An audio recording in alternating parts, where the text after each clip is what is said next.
Greetings, one and all. Welcome to another EIHL Weekly Roundup podcast. Yes, we are back here again for the next weekly podcast in the series. Today is the 9th of October 2017. I've had the day off university, luckily. So let's get on with talking about what happened last week in the Elite League. But first, we shall start with comments of the week. This is, of course, where I pick a few of the comments from last week's podcast, from the response from you guys, and talk about what you guys had to say and my response to that. So, we shall start with a comment by Jamie Forrester, which says, "You totally missed the Fife versus Dundee game on Saturday, the 30th of September. Jamie, you are absolutely right. I can't even remember what the score was for that game, but I seem to have missed it. Because there seems to be something that I keep checking. I keep checking the schedule for Elite League games. I think I keep checking on Twitter, and then I miss a few games, because the EIHL Twitter page always uploads the games that are going to be on their Twitter page. And I think there's somewhere in the EIHL website that I keep finding the wrong information, or just the league games. It might be because I look at the schedule and it only shows the league games instead of the Challenge Cup games as well. I don't put in that filter as well. So, yeah, I don't know what the score was, but because you told me about this thing, I made sure that I got all of the games for this last week that had just happened. I made sure I found all of the relevant games that took place. So hopefully I shouldn't have missed any. So thank you for pointing out my mistakes, Jamie. It helped me make this podcast slightly better and more up-to-date and more relevant. Even if it did make me feel worthless. Nah, just kidding. Thanks for watching, Jamie. I appreciate that. Thank you very much. And then finally, for comments of the week, we have a comment by Ben Mulholland. Hello, Ben. How are you doing? And he says, "Milton Keynes played their backup against Dundee, hence why they lost. First of all, great use of the word hence. I love it when people use that. I'm one of those people that likes the casual use of sophisticated words. Hence, very nice word. So, yeah, I didn't know that. I didn't know Milton Keynes were playing their backup. I don't go properly into every single game. Unless a goalie gets a shutout, I don't really look at who actually played in net for a goaltender. So, I didn't know that Milton Keynes played their backup, and that's why they lost against Dundee. But you learn something new every day, folks. So, thanks for the comment again, Ben, and thank you very much for watching. Thank you for keeping us up to date with what's going on.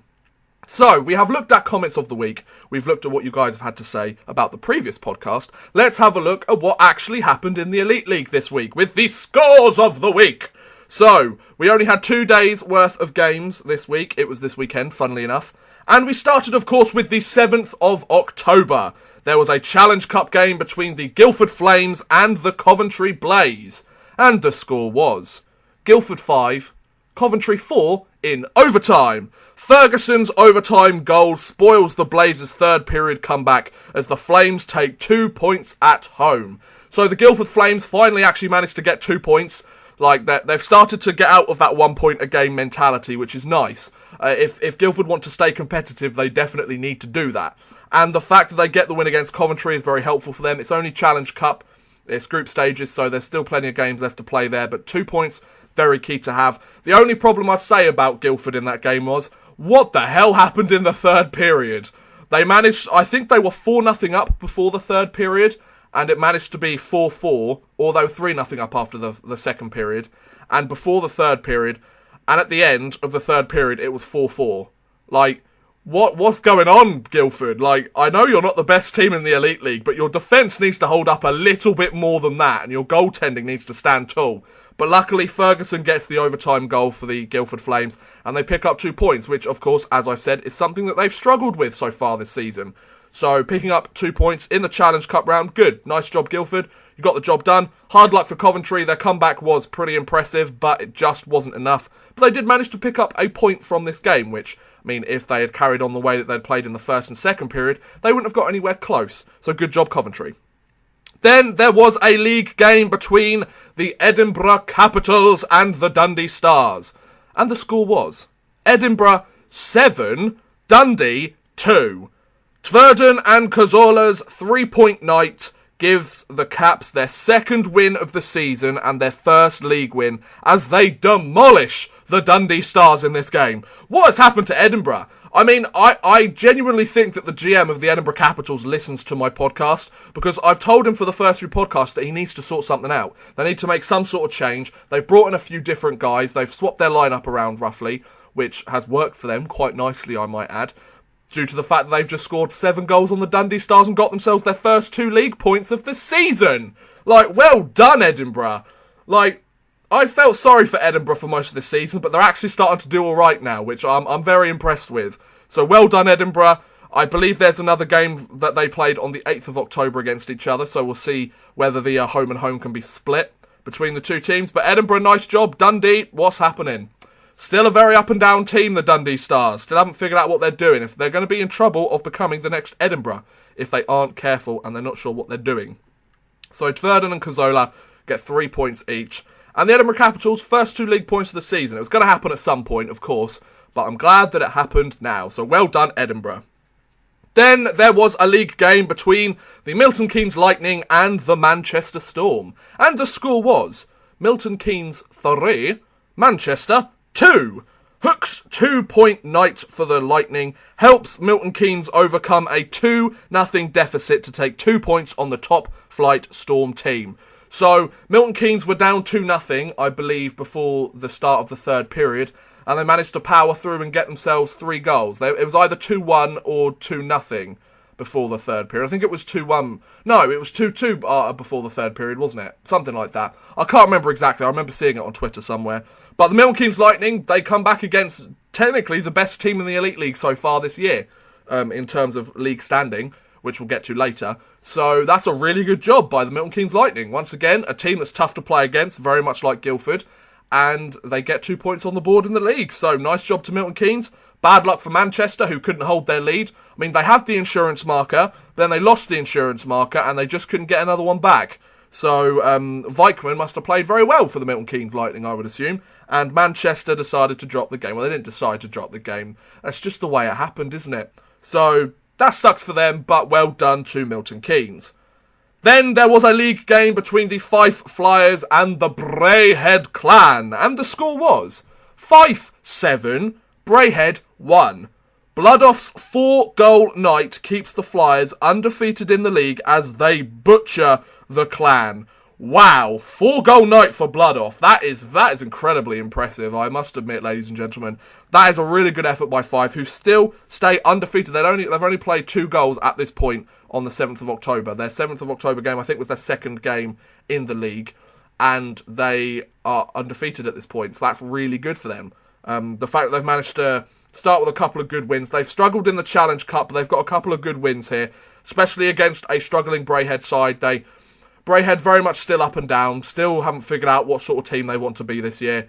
So we'll have to see how Braehead keep going. But Fife, nice job, and 4 goals from one player. That's going to help him climb up the rankings of the top goal scorers. So well done to Fife, staying undefeated. Then there was a Challenge Cup game between the Sheffield Steelers and the Nottingham Panthers. And the score was Sheffield 3, Nottingham 2. Dowd's pair of goals and a solid performance, I should say, by Irvins Musnikovs gives the Steelers another 1-goal victory against the Nottingham Panthers in the Challenge Cup group stages. So Sheffield were up in this game 2-0 before Nottingham decided to mount any sort of comeback. Nottingham, they supposedly, from what I gathered from the Twitter accounts, the Panthers had dominated the Steelers quite a lot during that game. However, they just weren't completing their chances, and Musnikov was being a solid goaltender, like he usually is in the league.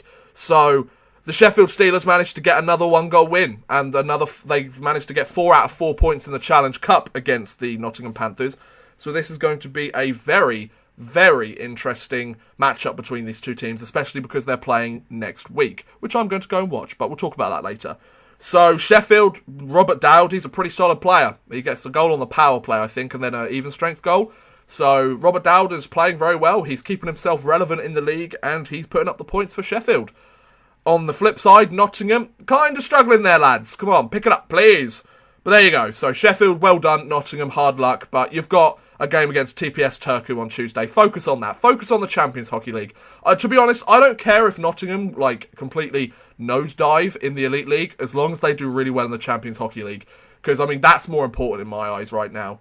You know, best competition in Europe, Sheffield, you know. There's a bit of a difference there. And then lastly, on the 7th of October, there was a league game between the Belfast Giants and the Cardiff Devils, two of the top teams in the league going at it. And the score was Belfast 5, Cardiff 3. Saviano and Connolly's 2-point nights start the weekend off right for the Belfast Giants as they gain 2 points over the Cardiff Devils. Cardiff, of course, as well coming off a Champions Hockey League win, as well as the Nottingham Panthers. And yeah, both Cardiff and Nottingham, they're doing well in the Champions Hockey League. Nottingham more so than Cardiff, because Cardiff can't go to the knockout stages now. But, however, Cardiff aren't doing very well. Well, they're doing all right. Both Nottingham and Cardiff are a bit mediocre in the Elite League right now. I think it's because their priorities are elsewhere, which is fair enough. But Belfast, they managed to get the win. They've been a bit up and down over the last few weeks. They dropped a couple of sets of games. I think it was last week their weekend was pretty bad. So the Belfast Giants managed to pick up 2 points on the weekend. At least they've got more than they did last week. So that's a pretty good job for Belfast, essentially. But 5 goals scoring on the Cardiff Devils. 5 goals against Ben Bounds. That's a pretty solid job. That's not an easy thing to do for Elite League teams. So well done to the Belfast Giants. Hard luck for Cardiff, but focus on your game against the Vaxshow Lakers. Then, on the 8th of October, we had a couple more games taking place, which was yesterday. There was a Challenge Cup game between the Sheffield Steelers and the Braehead Clan. And the score was Sheffield 3, Braehead 2. Ben O'Connor's 2 assists and goals by Armstrong, Phillips and Valditch give the Steelers the win against Braehead as the Steelers take 4 points this weekend. The Sheffield Steelers, as we will talk about when we get to the Challenge Cup standings a little later, they are way above in Group A of the Challenge Cup group standings. If they haven't locked themselves into the next round already, I think it'll only take 1 or 2 more wins for them to actually do that. There's a massive lead for them compared to the other 3 teams in the Challenge Cup Group A stage. And Sheffield is showing that they're a team that know how to get these clutch wins. They're getting these 1-goal differential wins, which is incredibly key if you want to be a successful team. You can be a successful team and blow out a team by 10 goals, but if you can't hold a 1-goal lead, then you've got a bit of a problem. Nobody wants to have a 1-goal lead. They want to have a 3 or 4-goal lead just to make sure.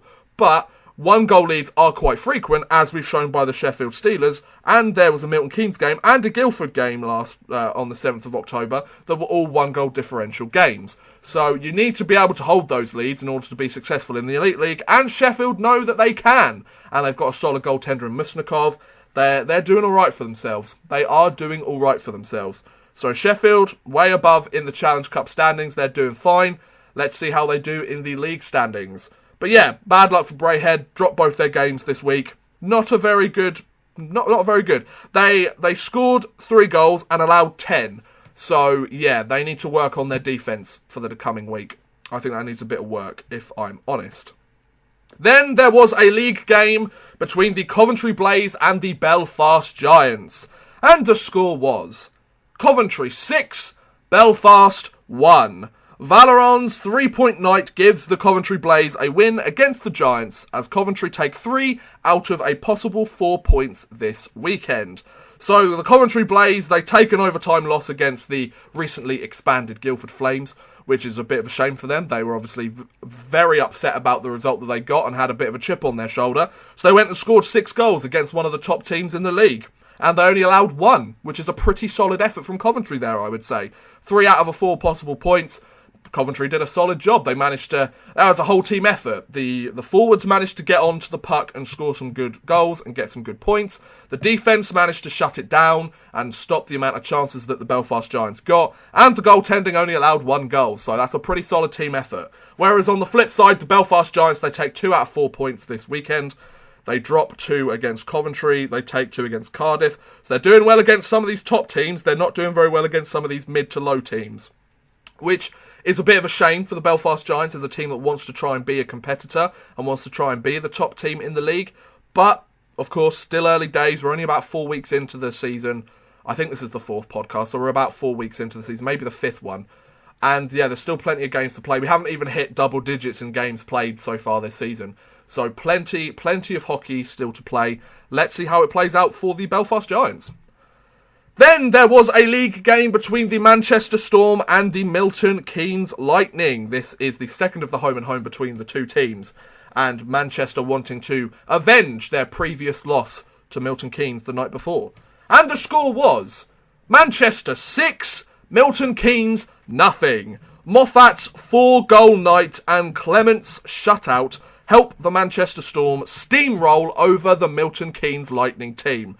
So, a brilliant effort, a brilliant response by the Manchester Storm, showing that they want to stay as one of these top teams in the league, and they decide to demolish the Milton Keynes Lightning. Once again, like I was saying with Coventry against Belfast, solid effort. The forwards get on the puck and score some goals. The defence stopped the amount of chances that Milton Keynes could get, and the goaltender didn't allow anything in this example. So that's a really good effort from the Manchester Storm. Whereas the Milton Keynes Lightning, they were up against a tough team in the Manchester Storm. They take 2 out of a possible 4 points this weekend. As a member of the Milton Keynes Lightning, I would be quite happy about that if I was part of their team. They went up against the team that is technically at the top of the league right now. So to take 2 out of a possible 4 points, I'd be happy. I'd be very, very happy with that response. I mean, sure, it sucks that they allowed 6 goals. They kind of got blown out that game. But they still take 2 out of 4 points in the weekend, and they're still staying competitive, which is really important, especially early on in the season. Then, penultimately, we had a Challenge Cup game between the Edinburgh Capitals and the Dundee Stars. So their game on the 7th was a league game. Their game, again, against each other on the 8th was a Challenge Cup matchup. And the score was Edinburgh 2, Dundee 1. Banishkov and Anderson's goals give the Capitals 4 points out of a possible 4 this weekend against the Dundee Stars. Edinburgh, what is happening? Why are you deciding to win every single game this weekend? Like, what's happened? This isn't supposed to happen for the Edinburgh Capitals. I think I've blessed them. I think this podcast, because I laid into them a little bit over the last few weeks, they finally learned. Like, maybe some of the players have watched this podcast. Maybe some of the higher-ups in Edinburgh had watched this podcast and thought, you know what? Odd Man Rush is right. We need to sort out this team. And there you go. 4 points out of 4 points for the weekend. So, pretty solid job for Edinburgh. It was a very close game, of course. But whereas on the flip side, Dundee, so close Dundee, yet so far. You had just been blown out 7-2 the night before. You keep it close this one, but not close enough as you lose 2-1. So the Dundee Stars drop a 4 possible point weekend. Don't gain a single thing for their efforts, which is a shame for Dundee Stars fans. But it's what happens, I guess. It's what happens. So, you know, we'll have to figure out what's going on in Dundee. Well, I don't, but Dundee do. Like, Dundee do. But, yeah, they need to figure out what's going on, because they still haven't decided what team they want to be this year. So, figure it out, Dundee, and then get back to us. Then, finally, for the 8th of October, and finally for the games this week, there was a matchup between the Guildford Flames and the Fife Flyers, which was a league game. And the score was Guildford 3... No, that's not right. That's not right at all. Guildford 5, I should say, and Fife 3. Reddick's 4-point night gives the Flames a victory over the Flyers and ensure the Flames take 4 points over the weekend. So the Guildford Flames, 4 points out of a possible 4. So we've had several teams. We've had Sheffield, we've had Edinburgh, and we've had Guildford. Those 3 teams took 4 out of a possible 4 points this weekend. So congratulations to the Guildford Flames. Once again, they take 4 points. It's better than 1 point every game, I would say that, ladies and gentlemen. 4 points out of a possible 4, very good. Whereas the Fife Flyers, they dropped their first game of the regular season, which of course is a shame for the Fife Flyers, but then again, they've got to lose at some point. They're not going to go like 51-0 or 47 or however many games the Elite League play every year. They're not going to go undefeated the entire season. It's just not going to happen. Ice hockey's not that kind of sport, which is good. But bad luck for Fife, but well done for Guildford. You're starting to get on the board, lads.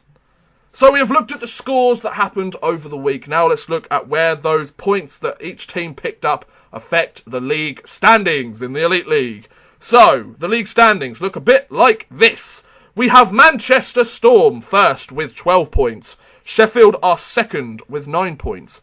Coventry, Belfast, Cardiff and Nottingham are all tied third with 8 points. Guildford have 7 points. Milton Keynes have 6 points. Fife and Braehead have 4 points.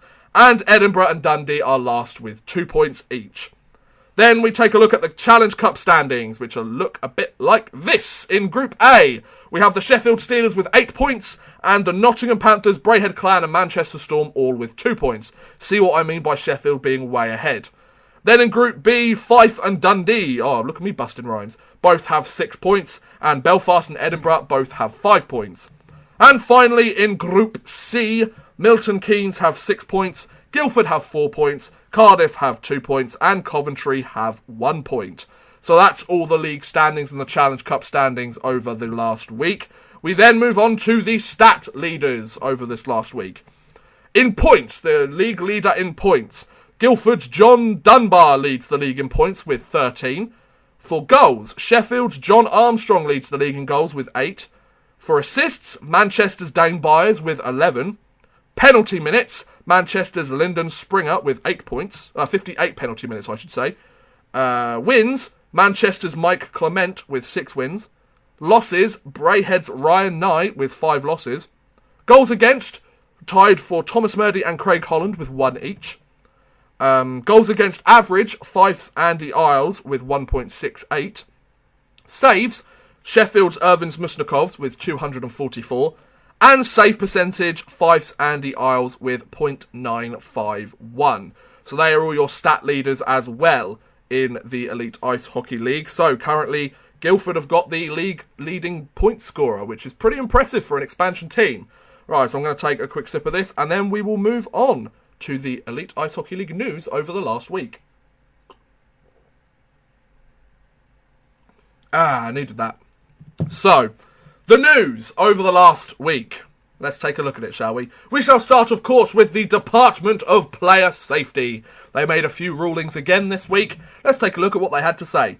We begin with Sheffield's Zach Fitzgerald. He was reviewed on request by Coventry for an incident involving Fitzgerald in the Steelers game against the Blaze on the 30th of September. However, the Department of Player Safety decided that no further action was needed.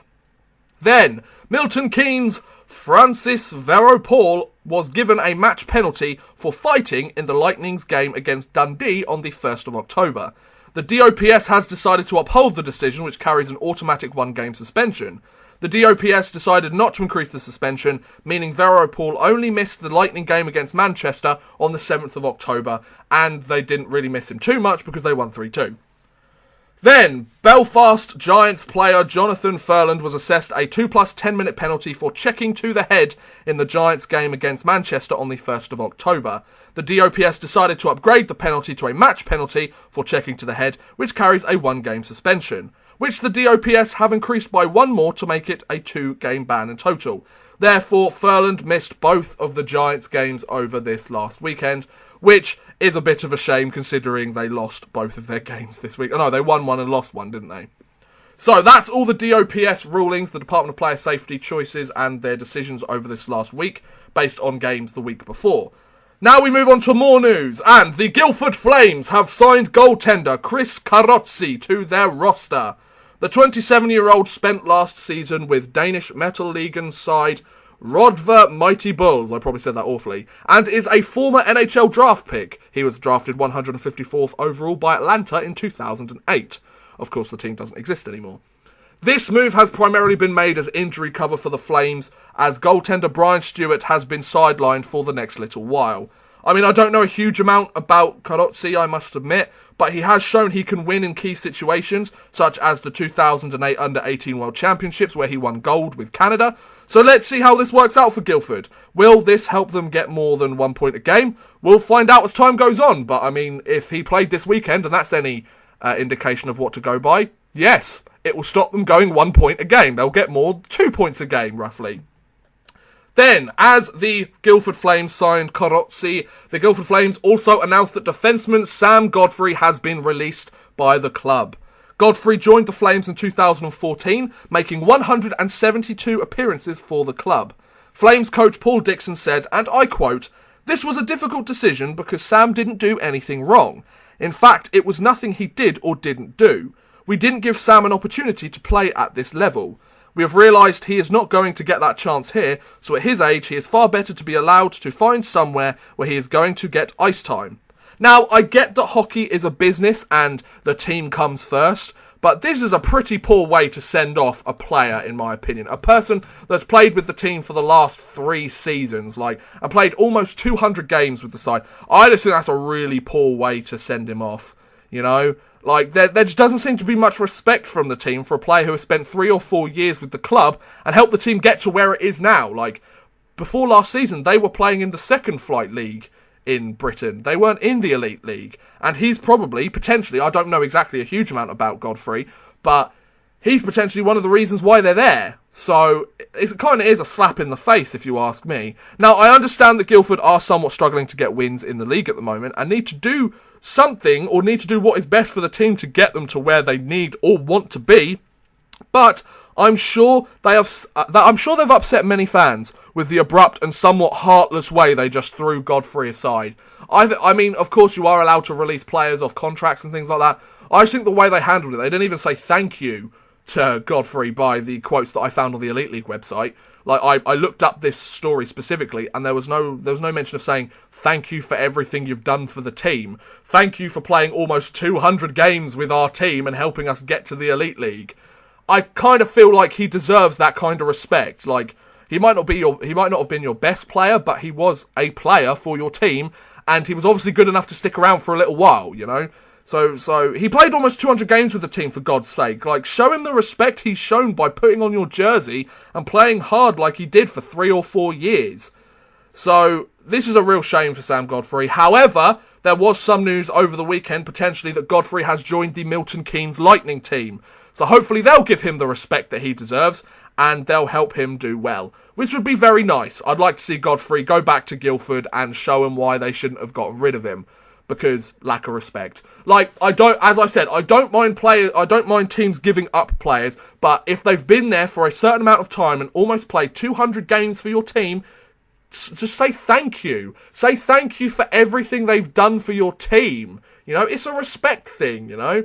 I don't have anything against the Guildford Flames for this, but it is a pretty poor PR move, if you ask me. Come on. Be nice to him. Anyway, let's move on. Right, we've talked about Godfrey a little bit too much this podcast or whatever. So, moving on to the next piece of news. The Fife Flyers have signed defenseman Jim Jorgensen to their roster, or Jorgensen. The 32-year-old has played 5 seasons in the Elite Ice Hockey League, split as a member of the Sheffield Steelers, Braehead Clan and the Coventry Blaze, where he won the 2014-15 playoffs with the Blaze. Jorgensen has played in 246 games in the Elite Ice Hockey League prior to this season and has 38 goals and 105 assists in that span for roughly 143 points. This seems like a very good pickup for Fife. It seems like a really, really good pickup for Fife. Jorgensen has several years of EIHL experience, so his transition to the British style of play has already been done, meaning he can hopefully be a key producer for the Flyers straight off the bat. Fife are a team that have a rather strong start to the season. They've had a pretty good start so far, and if they want to keep the momentum going, then they need to stay as competitive as possible and sit in the upper echelon of the league table. Then they will need to rely on players like Jorgensen to consistently produce solid numbers, as he has shown he can do throughout the last 4 years. So a great pickup by Fife. Let's see if it helps the team win some more games as time goes on. I think he made somewhat of an impact over this last weekend. Pretty sure he picked up a couple of assists or something like that. But he had a pretty good game for the Fife Flyers. I think with a pickup like this, they will become more competitive. So good move by Fife. Then, the Braehead Clan have signed forward Ville Hämäläinen to their roster. The 36-year-old Finn comes to Braehead having played over 900 games in Finland over his career, including a silver medal in the SM Liga playoffs with HBK in 2010. Ville Hämäläinen spent much of last season with German DEL2 side, the Dresdner Eislauen, where he helped them to the playoffs. So this is for sure much more of a leadership and experience signing, I think, than just straight off a talent pickup for the clan. Sure, Ville can probably put up some points and contribute, but he is at the tail end of his career, being way past the wrong side of 30, and I think will be looked upon to add more depth and grit to the clan team, whilst adding a strong two-way game and helping the younger guys to mentor them and be more effective players to try and get the clan out of this rut. I think I think they could have gone out and signed a 24-year-old guy. They could have gone out and signed a 20-year-old guy, you know. The Braehead clan had that opportunity. But they decided to pick up a guy that had lots of experience and a wealth of hockey knowledge that he could pass on to the other clan players and hopefully make the players around him better. I think this is a smart pickup for Braehead in the type of player that they've gone to pick up here. He's a good two-way guy. He'll keep the puck out of the net just as much as he'll put it in the net, in the other team's net. So I like this pickup. I really do. I think this is a smart idea. So good idea, Braehead clan. Hopefully this will work out for your team. Then the Manchester Storm have signed forward Scott Pitt to their roster. Pitt will be reunited with former coach Ryan Finnerty and is the fourth Braehead clan player to move to Manchester over this last off-season and start of the season. Pitt had moved to play in Slovenia this season, but his time there ended after a handful of games, making him fall into the lap of the Manchester Storm. In 3 years with the Braehead clan, Pitt made over 150 appearances and helped win the Gardner Conference each year he was there with the clan. So now I'm getting a proper idea as to why the Manchester Storm are doing so well and Braehead are struggling to start this year. Manchester have stolen all of Braehead's best players. 4 players. 4. That's a little excessive, don't you think, Manchester Storm? Stealing 4 Braehead players away from Braehead to come play for your team? Well, I mean, I guess if you can't beat them, just take their players. But in all seriousness, this is a good pickup for the Storm, as Pitt has played with this coach before, so he knows what to expect from his coaching style. He has played in the league for several years, so understands how the league works. And he can put up points, as he was the second highest point scorer last season in the entire Elite Ice Hockey League. So let's see how this plays out going forward to see for sure if this was a quality signing. But a good move for both sides, I think. I would be quite happy if I picked up these type of players. Then, penultimately for the news, the Sheffield Steelers have signed forward Andreas Jamtin, or Yamtin, to their lineup. The 34-year-old was brought in to replace Juha Koivisto after he returned to Finland, and boy is the replacement someone to keep an eye on this season. The 35-year-old Jamtin, I'm going to call him Jamtin because it sounds like he's a tin of jam, played 685 league and playoff games in the Swedish Hockey League and skated for KHL side Medvesac Zagreb only 2 seasons ago. Wow, what a signing for the Steelers, eh? I expect that Jamtin will do some good things for the Steelers and help them get out of the rut that they are in at the moment with a bit of chemistry problems. A player with this sort of accolades is an asset to the Steelers, who has the potential to put up big points and be a leader on this Sheffield Steelers side. So expect great things from Jamtin, because I don't think he'll disappoint, I really don't. But good signing for the Steelers, and welcome to the EIHL, Jamtin. Hope you enjoy your stay, and hope you stick around for a little while. Because, having looked at this guy, he's played 685 games in the SHL, he's played in the KHL, I think he's going to be okay in the Elite League. Like, there are a couple of other players that have small amounts of KHL experience, Alexander Mokshantsev, and they've done quite well so far this year, so why not? Welcome, Andreas Jamtin. Hopefully you'll do alright. And lastly, for the news this week, the Nottingham Panthers have signed goaltender Patrick Galbraith to their roster. The 31-year-old played with the Creefield Penguins of the DEL last season and has played in the highest leagues in Denmark, Sweden, Slovakia and Finland, so he's a very experienced European netminder. The signing has of course been made to replace Zakharchenko, who is still awaiting investigation from the International Ice Hockey Federation. But I think this is a good pickup for the Panthers, as they have got themselves someone to add some competition in net, which is really good. We should make each goaltender better in the long run, as you always want to outplay the person who played the game before you. Also, this helps the Panthers add another strong netminder who will be able to relieve some pressure off of Garnett, especially in the Champions Hockey League, where they will have to prepare for the knockout stages, where they play 2 games each round. So good move by Nottingham. Let's see if Galbraith will become the starting goaltender as time goes by. I'm quite happy with Michael Garnett. I think he's a solid goaltender. He showed that against TPS Turku with his shutout recently. So let's see if Galbraith will get some solid ice time. Maybe they'll split the crease between them. Maybe Gospel will get a couple of starts as well. But we will have to see. So that is the news over the last week and everything that took place over the last week. Now we shall just quickly talk about my game of the week that happened last week. So this is, of course, where I talk about my favourite game, or the game that I think was the game of the week over last week, because of the score, the matchup, or just anything, really, or anything crazy. But my game of the week this week is the 7-2 Edinburgh Dundee game. The Capitals made a few changes to their lineup, and the changes have paid dividends so far, as the Capitals get their first proper blowout game in their favour this season. You've got to give some loves to the Caps for their turnaround so far. Sure, it sucks for Dundee fans, but the Caps finally get some puck luck, and that should be praised. So well done, Edinburgh. Sad luck, Dundee, but Edinburgh, you get my game of the week, so congratulations. See, I want to make sure that I balance it around all the teams. I've done some of the top teams, I've done some of the expansion teams, now we get the Scottish teams having a bit of love in my game of the week. So now that's everything that's happened over this week that we've just had. Let's take a look fast forward to the week coming up with prediction time. This is where I go through every single game coming up next week and decide who I think is going to win. So we start with games on the 14th of October. And there is a Challenge Cup game between the Coventry Blaze and the Milton Keynes Lightning. And I think Milton Keynes are going to win this game. I think Coventry had a relatively decent week last week. I think they gained 2 points out of 4. Milton Keynes also gained 2 points out of 4.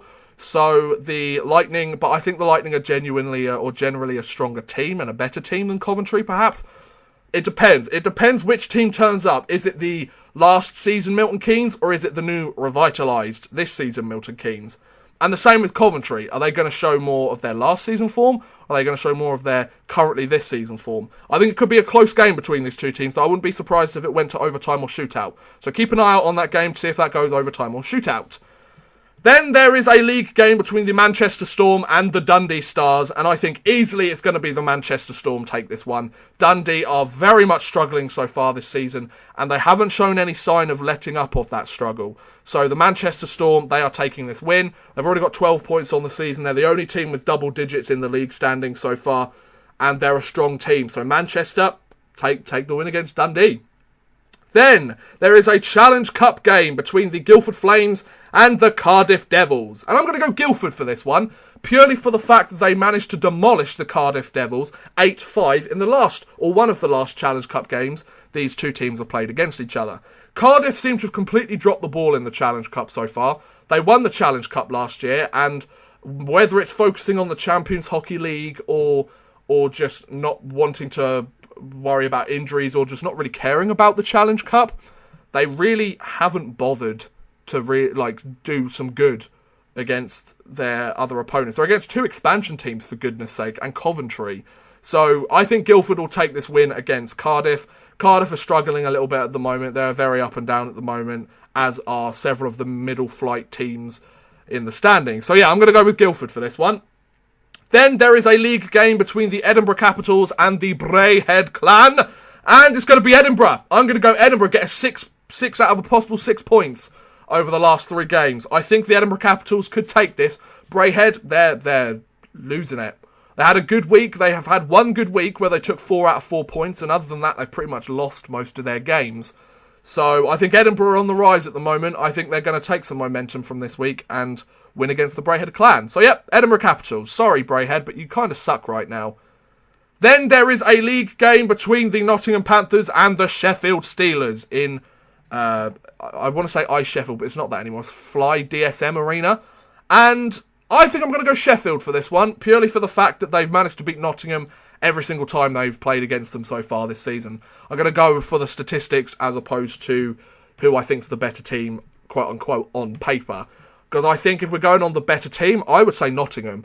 But I've predicted them both other times that Sheffield have played them, and Sheffield have won by a 1-goal differential both times. So I'm going to go with Sheffield on this one. I'm going to go with the statistics. But I will actually be at this game. We'll talk about that a little bit more later. And lastly, for the 14th of October, there is a game between the Fife Flyers and the Belfast Giants in the Challenge Cup. And I'm going to go Belfast. I think they're going to try and jump back on that Challenge Cup wagon. They lost a game this week, they won a game this week, and I think they really want to start finding some consistency. And I think that will play to having a chip on their shoulder. So I'm going to go the Belfast Giants take this victory against the Fife Flyers.